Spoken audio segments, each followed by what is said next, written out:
could just tell y'all to reread the lyrics of the songs and be done. You want to hear me? Okay. So, but you're not that lucky. O God of the covenant, the cloud of your splendor and the fire of your love revealed your chosen one on the mountain heights. Transform our lives in that image, write your law of love in our hearts, and make us prophets of your glory, that we may lead others into your presence. Amen.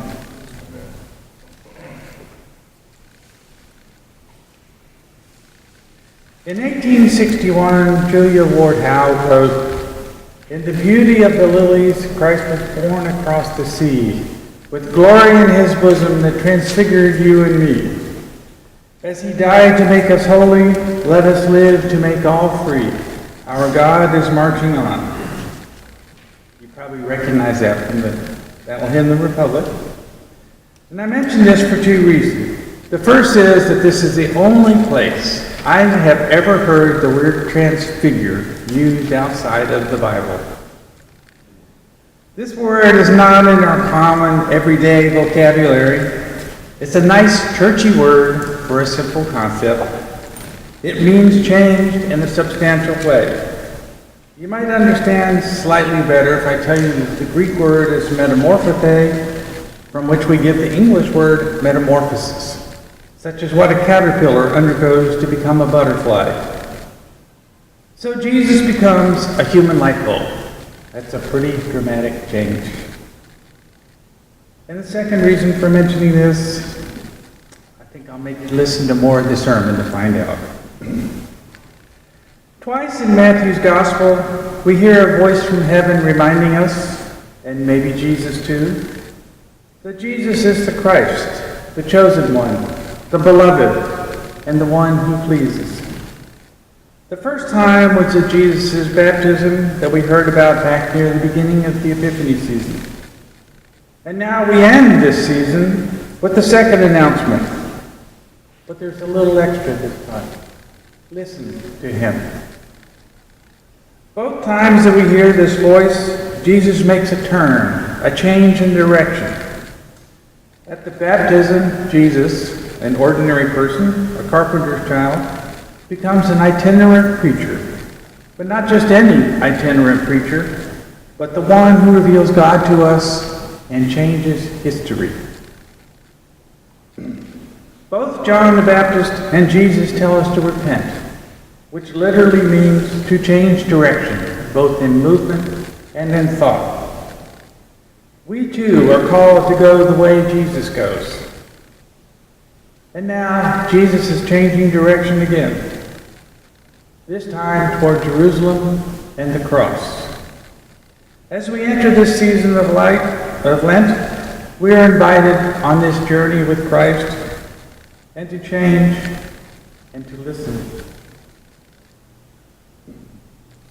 One of the basic beliefs of our Christian tradition is that Jesus is both fully divine and fully human.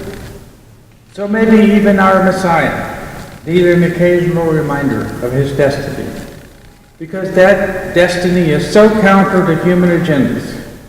What God is doing makes little sense to humans. But it's not just Jesus who has to be reminded.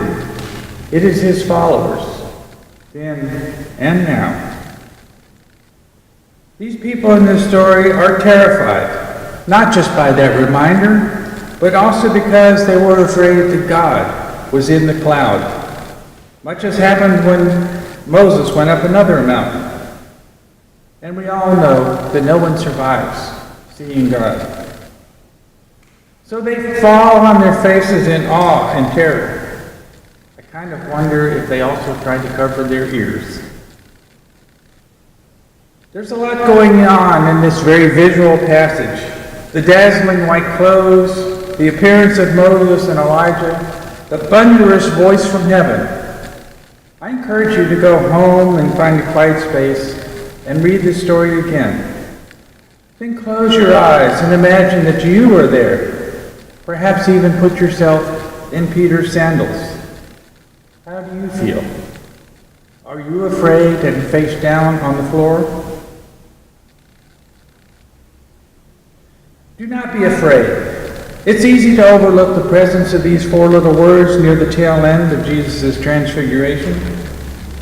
These are the words, for instance, with which the angel Gabriel addresses Mary in the quiet of her home, and which the angels greet the shepherds as they keep watch by night. And perhaps more importantly, these are the same words the angel uses at the end of this story when he encourages the women who came seeking Jesus at the tomb. Do not be afraid. Powerful words. Even more so when you consider they follow Jesus' instructions to get up. Except it's not exactly get up. It's be raised. This is the same word used again by an angel to proclaim Jesus' resurrection.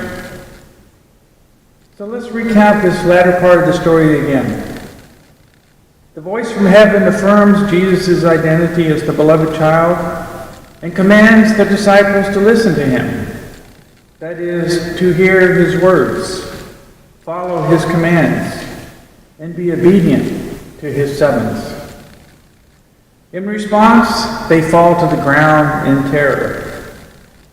And then Jesus reaches out his hand, touches them, and commands them quite literally to be raised and no longer fear. It's no wonder that this scene has sometimes been called a displaced resurrection story. The dazzling light, the command to be raised, the injunction to fear not, it's just like the resurrection scene, except in this scene, it's not Jesus' resurrection, but that of the disciples, as they are taken from fear and failure to new life and new courage.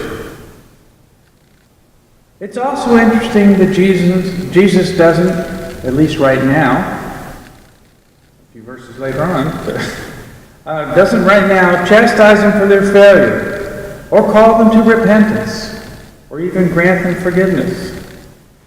Rather, he calls them to be raised and to cast off their fear, sending them forth into life restored and renewed. Might we take a lesson from this? Might we, that is, literally listen to him and go and do likewise? So much of our Christian story has been told in almost entirely negative terms. That is, what we are not. Human nature is not good, but rather wicked and immoral. Sin, understood as all those things that we do wrong, is evidence of our human inadequacy. And grace, from this point of view, becomes the only antidote to sin, the divine whiteout that erases the marks against us in St. Peter's ledger. But as I read this story, I was struck that there is no mention of sin, immorality, or failure. No condemnation of anything that we might lack. Rather, Jesus speaks words of resurrection that cast out fear, create unexpected possibilities, and furnish new life. That is, Jesus speaks of what is and what may be in the power of the Spirit. It is good to be here, but we can't stay. Jesus invites us also to be transfigured, to change, as Ms. Howe suggested. See, I got to it. Jesus invites us to turn and head towards the other mountain 7 weeks from now. And Jesus suggests something that we can give up for Lent, our fear, and a new spiritual practice to take up. Listen to him. Here today, we hear the victory cry of resurrection. We hear a call to courage, and we hear a promise of new life. Here today is the one who meets us not on the mountaintop, but in a piece of bread and a sip of wine. This is the one who lifts us up, bidding us not to be afraid. This is the one who calls us to go with him to Jerusalem and to be raised. Don't be afraid. Come, take his hand, Follow where he leads, and catch a glimpse of the infinite God who embraces us all in a love that surpasses all we can ever hope or dream. Listen to him. Do not be afraid. Be raised. Amen.